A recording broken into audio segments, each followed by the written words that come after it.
Para começar, quer dizer, a questão da periculosidade, da relação entre periculosidade e psiquiatra e psiquiatria forense, é assim, é uma das coisas que mais a sociedade espera do psiquiatra forense, é que ele consiga prever, identificar, avaliar e manejar o risco de comportamento violento em pessoa com distúrbio mental.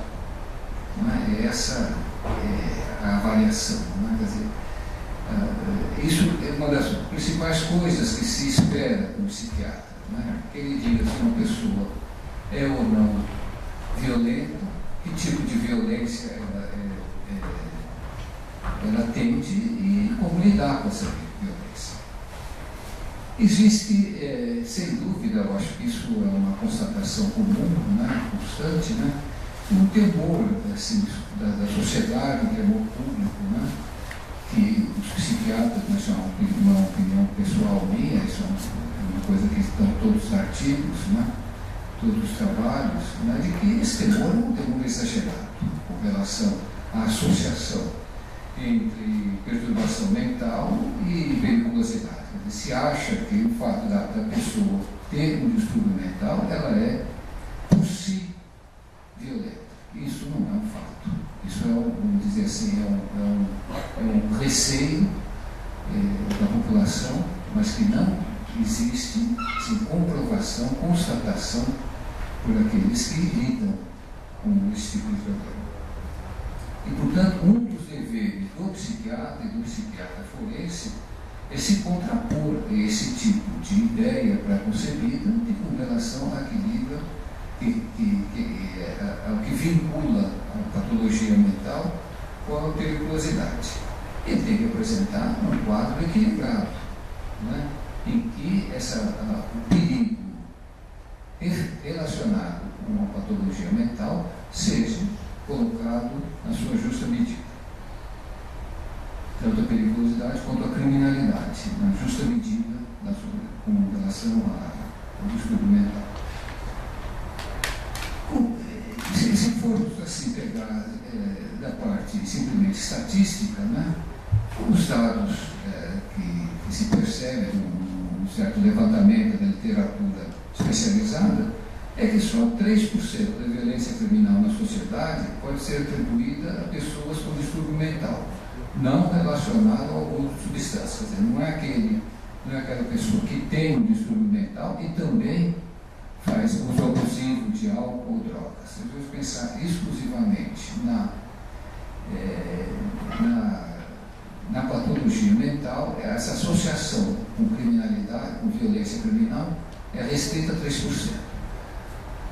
Isso o que pode ser? O que significa isso? Significa o seguinte: se conseguisse eliminar, por um passo de mágica, toda a patologia mental que existe na sociedade, a gente iria reduzir a criminalidade em 3%.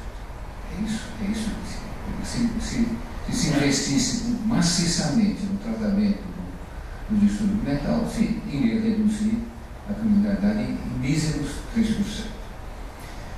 Outra coisa, quer dizer, existem fatores que induzem ao crime, né, que estão associados, não que induzem, melhor dizendo, aquilo que estão associados tanto à violência quanto à criminalidade. E esses fatores, eles influenciam tanto nas pessoas com distúrbio mental, como aquelas sem distúrbio mental, evidentemente. Né? Então, entre esses fatores, nós temos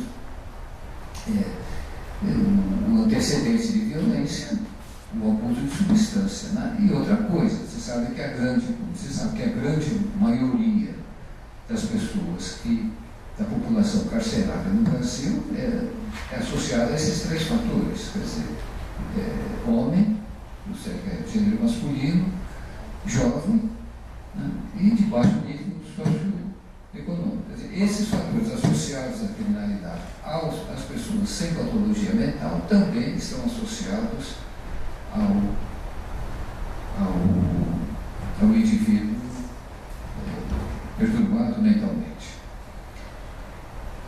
Com relação à previsão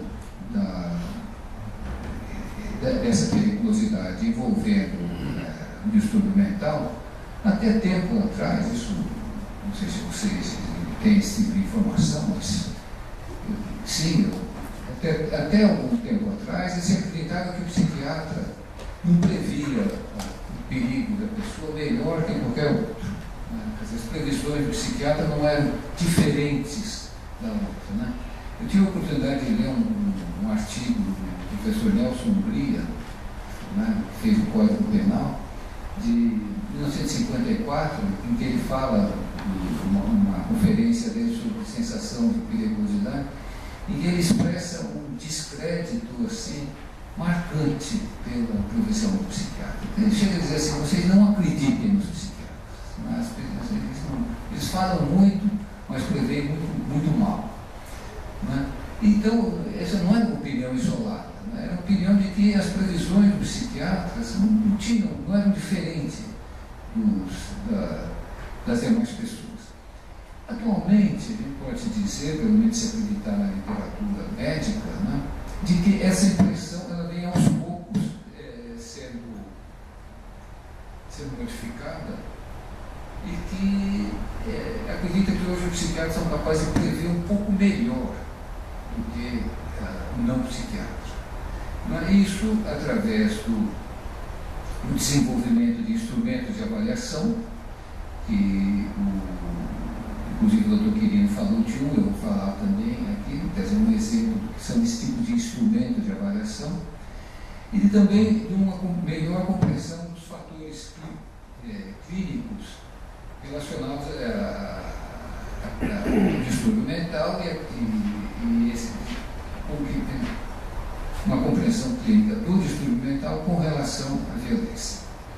De qualquer modo, não é, todo exame, quer por exemplo, de verificação de cessação de periculosidade, é sempre uma hipótese, um diagnóstico, nunca um juízo de certeza. Quer dizer, é impossível, né? Nunca será possível alguém prever o que uma outra pessoa vai fazer. Ainda bem, né? Para a gente pensar, se generalizasse isso, se fosse possível prever o comportamento humano, seria um mundo muito infeliz o nosso, né? Mas, enfim, tanto para o lado positivo quanto para o lado negativo, não se consegue prever os outros. E outra coisa, né? Que é uma coisa meio angustiante, né? Mas é fato, pelo menos da minha perspectiva, que a gente não vive num mundo de certezas. Né? No geral, a gente vive num mundo de probabilidades. A gente sempre pode dizer que uma coisa é mais provável do que a outra, mas nunca uma coisa é certa. Bom, e também, né, dentro dessa linha de visão das coisas, nessa perspectiva, de que nunca será possível prever todos os atos de violência que uma minoria, né, sempre uma minoria de pessoas com distúrbio mental possa infligir, tanto a si quanto aos outros. Né? E por último, né, podemos também nunca perder isso de mente, né, é que nem todo crime ou nem toda violência praticada por uma pessoa com diagnóstico de transtorno mental é decorrente do transtorno mental. A pessoa pode agir também independente dos transtornos mentais por outras razões. Legítima defesa, por exemplo. Bom, o que, assim, num sentido geral, o que se pode falar a respeito das previsões psiquiátricas? O que se tem mais ou menos estabelecido é que assim, as previsões psiquiátricas de periculosidade de curto prazo, parecem ser relativamente mais precisas.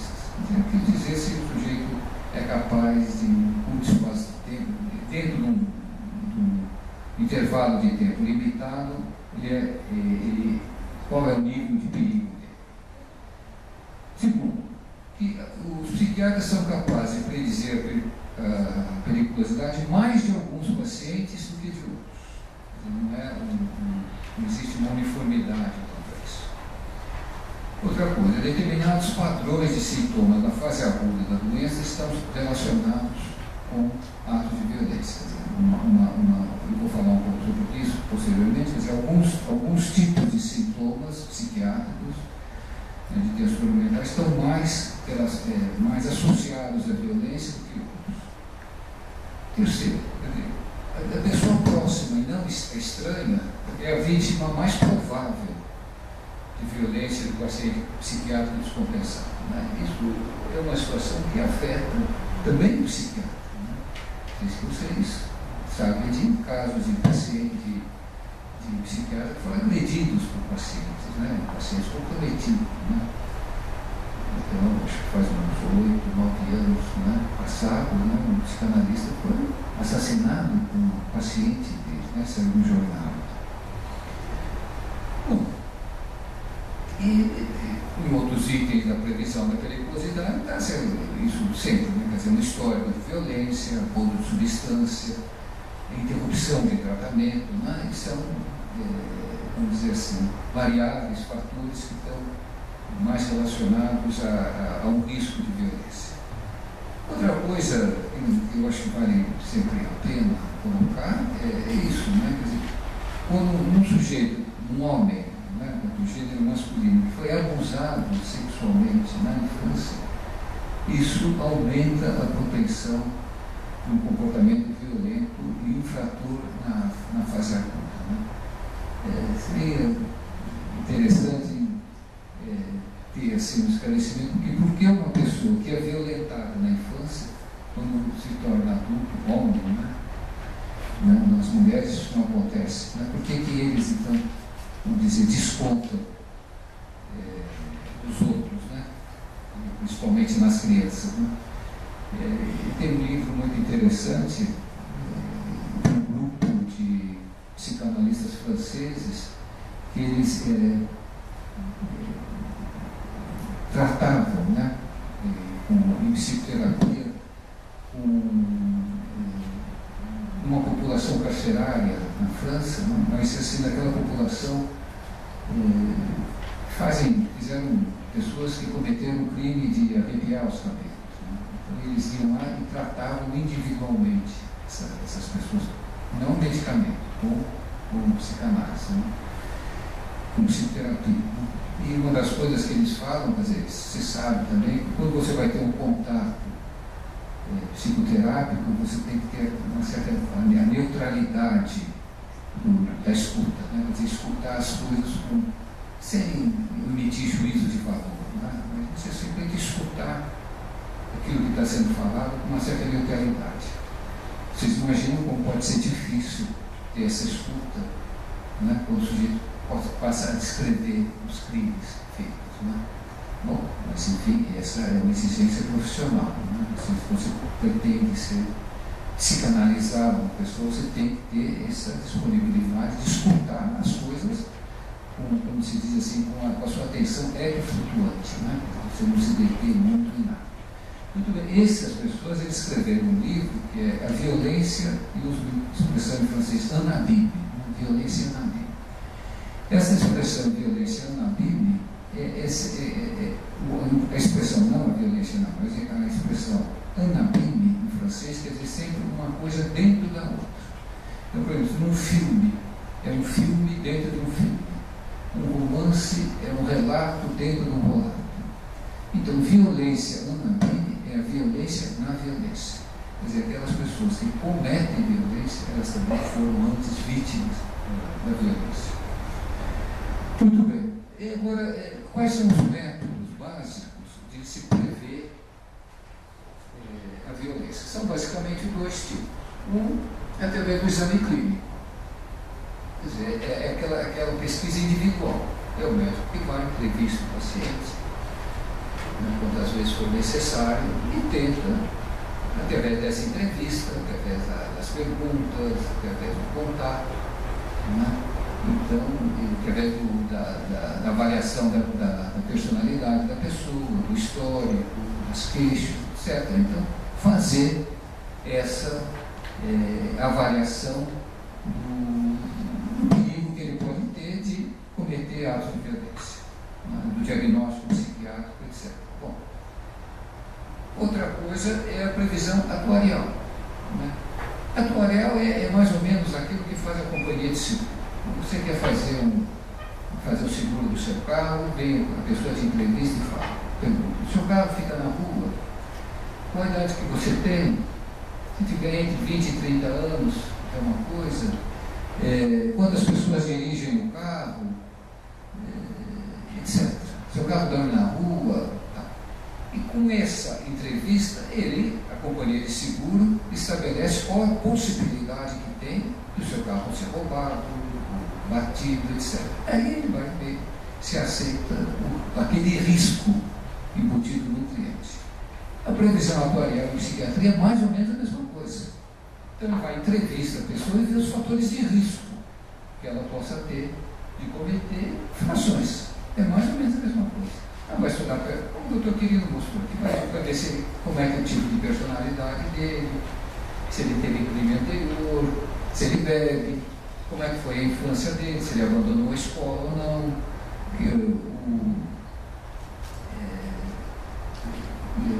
que tipo de relacionamento ele tinha com os colegas dele, como é que é a atitude dele na prisão, e aí vai. Quer dizer, essas coisas são padronizadas e se formam essa previsão atuarial. Não quer dizer que a pessoa vai cometer um crime. Que vai escolher o seguinte: ele tem 80% de ser criminoso outra vez, ou 90%, ou menos de 50%. É essa, vamos dizer assim, a avaliação atuarial que tem. Então, eventualmente, o profissional de saúde, o psiquiatra forense, pode usar então esses dois métodos, né, o atuarial e o clínico, para então emitir a opinião dele a respeito da periculosidade. Muito bem. Agora, continuando essa questão da associação entre doença mental e criminalidade. Quando se fala na sua caseira, eu estou sempre tratando assim da associação, né? Quer dizer, não é que não estou falando que a doença mental é causa de criminalidade. Estou dizendo assim, de qual é o risco de se cometer praticar um crime, ou praticar um ato de violência, tendo problema mental. Esse é o raciocínio. Né? Então, a maior associação entre, por exemplo, esquizofrenia e outra, eu estou falando de esquizofrenia, supondo que a plateia, por exemplo, tem uma ideia do que seja esquizofrenia. Esquizofrenia, em poucas palavras, é a doença mental por excelência. Né? Por isso que eu passo assim por cima. Né? Então, para quem não está familiarizado com esses termos, pensar como esquizofrenia como um modelo de doença mental. Então, a maior associação entre esquizofrenia e outras psicoses com crime violento é mediada pelo uso de substância. Quer dizer, o grande risco é quando a pessoa tem um distúrbio mental grave, como uma psicose, ele também faz uso de álcool ou outras drogas. Então, o risco do paciente com abuso de substância e distúrbio psiquiátrico é o mesmo do que sem distúrbio psiquiátrico e abuso de substância. E as pessoas com distúrbio mental grave, eles não só praticam, né, têm essa maior propensão do que a população geral para praticar crime. Sempre que se fala em risco, está se comparando com a população geral. Quer dizer, ele tem um risco maior comparado com a população geral, porque toda a população, qualquer um de nós, pode praticar um ato de violência e um crime. Né? Isso não sou eu que estou falando, são constatações. Né? Qualquer sujeito ele é capaz. Então, estou falando que o doente mental ele é um pouco mais capaz do que a população geral de praticar o crime e também de ser vítima de agressões. E os pacientes com mania são mais prováveis de atacar os outros. E os pacientes esquizofrênicos são mais prováveis de se envolverem em crime quando induzidos por esse tipo de sintoma que os americanos chamam de ameaça/controle e domínio. Quer dizer, quando o sujeito, de algum modo, de uma maneira delirante, né? Quer dizer, não ligada à realidade, né? Ele se sente ameaçado, por ele se sentir invadido por pensamentos que levam ele a perder o autocontrole. Então, enquanto os maníacos são mais propensos a atacar as pessoas, os esquizofrênicos são levados a praticar esses crimes, principalmente quando sofrem desse tipo de sintoma. Bom, com relação ainda a essa associação entre diagnóstico psiquiátrico e risco de violência, existem aqueles diagnósticos que são mais ligados à violência e outros menos ligados à violência, sempre tomando a população, a incidência, a propensão à violência na população. Então, em primeiro lugar, é o abuso de substância, né? O uso de substância psicoativa, quer dizer, álcool e droga. Aquele sujeito que tem um diagnóstico de uso abusivo, que é um diagnóstico psiquiátrico, de uso abusivo de álcool ou drogas, é onde a associação com o risco, onde o risco maior de violência existe, é naqueles distúrbios psiquiátricos relacionados à dependência de substância psicoativa. Em segundo lugar, os transtornos de personalidade do grupo B, que foi o tema que o doutor Quirino trouxe aqui. Quer dizer, aqueles transtornos de personalidade agrupados no grupo B, que é o transtorno de personalidade borderline, narcisista, histriônica e antissocial. Eu estou aqui só passando por cima, para dizer que, em segundo lugar, os psicopatas. Em primeiro, aqueles que têm dependência de droga. Em segundo lugar, os que sofrem de transtorno da personalidade. Né? Basicamente, a personalidade antissocial. Aquele jeito frio, diferente, egocêntrico. Então, vamos depois tratar uma relação, um conjunto de sintomas da psicopatia. Esses eram, segundo, maior associados a atos de violência. Num grau menor, bem menor, com relação a esses dois transtornos, é que viria, então, a esquizofrenia e os distúrbios afetivos. Bom, se a gente se concentrar especificamente com relação à associação entre o abuso de substância e a violência, nesse trio, distúrbio mental associado com o uso de drogas e violência, como é que daria, como é que o abuso de droga agiria para aumentar essa agressividade, essa violência? Então, três hipóteses, nenhuma delas aqui está confirmada. Uma seria uma relação causal indireta. Quer dizer, o abuso de drogas iria induzir a maior violência. Quer dizer, se você toma uma droga, induz uma maior violência na pessoa que tem distúrbio mental. Então seria assim uma relação causal direta. O uso de droga aumenta a propensão da violência. Uma relação causal direta. Essa relação talvez não seja direta. Talvez ela seja indireta. Quer dizer, a pessoa usando a droga, vai interromper um tratamento que esteja sendo eficaz, não um tratamento ineficaz, não um tratamento que está fazendo efeito. Ele interrompe o tratamento, isso leva a um aumento dos sintomas, uma diminuição da obediência ao tratamento, e aumentando os sintomas, a pessoa se torna, então, violenta pelo aumento dos sintomas. Né? Então, não pelo uso da droga. A droga, então, agiria de uma maneira indireta.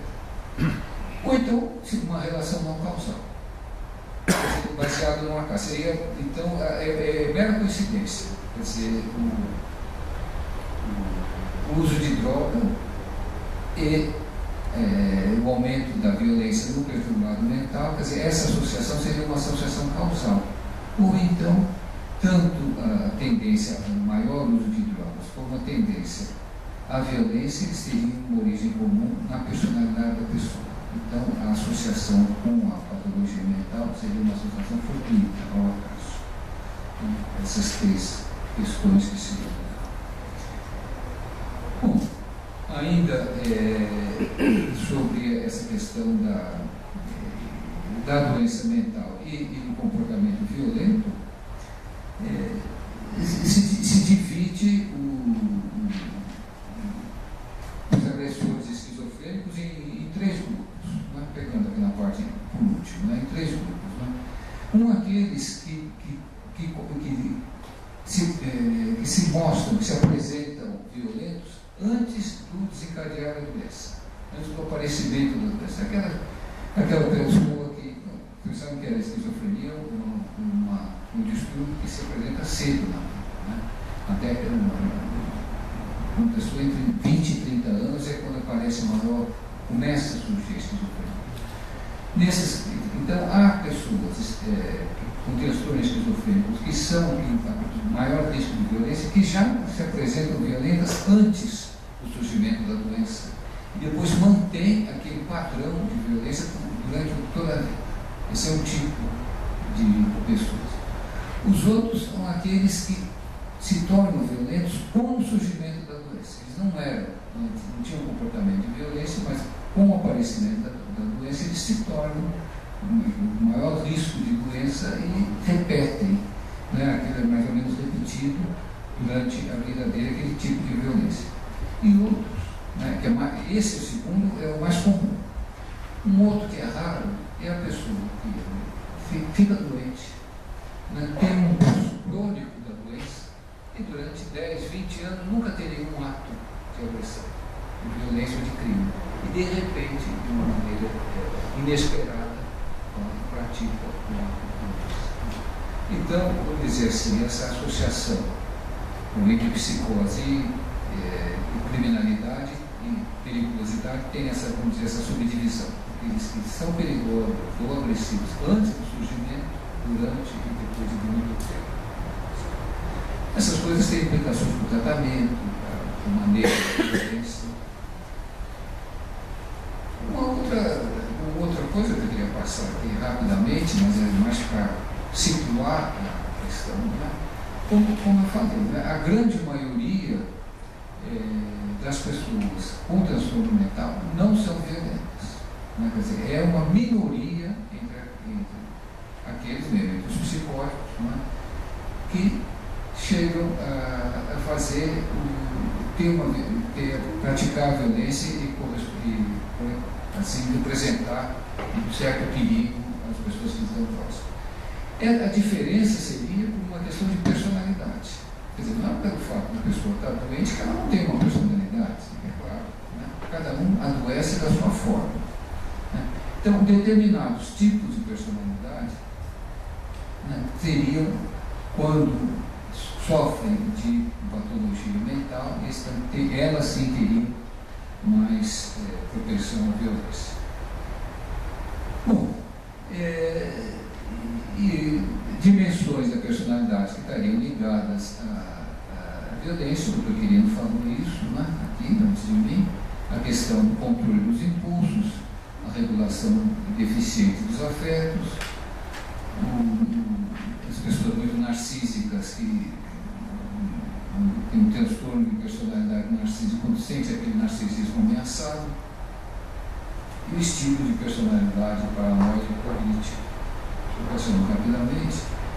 E aqui falar um pouco assim, da escala Harry, né? Também do que ele não falou, mas ele não chegou tanto em detalhes, vou aproveitar para dar uma ideia para vocês, né, do que é aquela avaliação atuarial. Né? Quer dizer, como é que se pode dizer que uma pessoa tem mais risco para a violência do que a outra, né? Quer dizer, essa previsão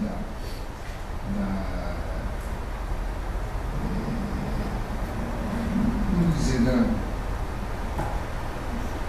da probabilidade, né? Como é da lei da probabilidade, quer dizer, como é que nós sempre tentamos prever o futuro, né? Então, com a questão da probabilidade. Então, é uma escala que tem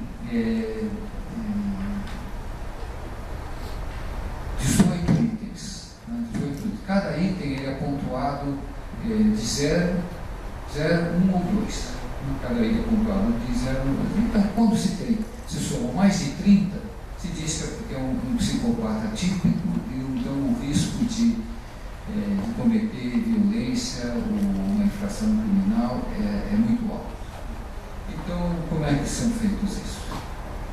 Então, aqui tem esses 18 itens, eles são divididos em dois fatores. Esse é o fator 1, o que é avaliado pelo entrevistador e pontuado, né? 0, 1 ou 2. Né? essa questão da loquacidade, a pessoa muito falante, né? Tem aquele charme. A gente sempre. Todos nós já tivemos oportunidade de contar, não digo pessoas que tenham todos os itens, né? Mas já esses loquazes, né? Meio enganador, fala bastante, né? Tem um certo encanto meio superficial. E essa autoestima exacerbada, ele acha que é capaz de tudo, contra grandeza, vantagem, essas coisas, né? A mentira patológica está sempre mentindo, né? A gente não percebe, né? Só depois de algum tempo de contato que vê que a maior parte das coisas que fala é mentira, né? Quer dizer, os espertinhos, né? Manipula as coisas, né? Falta de culpa, né? De remorso, culpa, né? De nunca se sente culpado, né? Uma emocionalidade superficial, né? Cruel, nessa falta de empatia com o outro, né? Aquele sentimento que às vezes a gente sente piedade do outro, né? É cruel, né? Não assume as responsabilidades que faz, que combina uma coisa, não cumpre, né? Enfim. E cada um desses itens, então, é pontuado de 0 a 2. Os outros itens que são, então, ligados ao fator, agrupados no fator 2, né? É essa necessidade de estimulação, né? Da tendência ao tédio, ao aborrecimento, tá? Eles precisam ser muito estimulados, né? O estilo de vida parasitado, né? Que está sempre também dependendo da mulher, dependendo dos familiares.